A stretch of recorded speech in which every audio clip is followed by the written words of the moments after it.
দুইটা পাপ জীবনে করবেন না।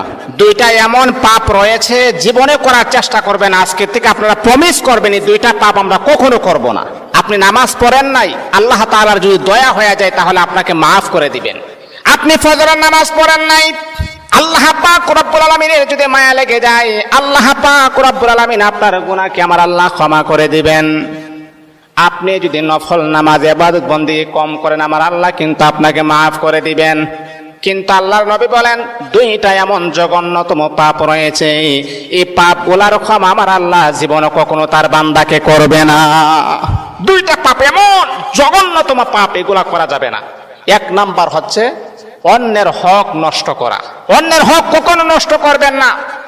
আজকে নিজের ভাই বোনের হক নষ্ট করে দেয়, অন্যের হক নষ্ট করা যাবে না। দুই নাম্বার হচ্ছে আল্লাহ পাক রব্বুল আলামিনের সাথে শিরিক করা। যদি কোনো বান্দা আল্লাহ পাকের সাথে শিরিক করেন, আমার আল্লাহ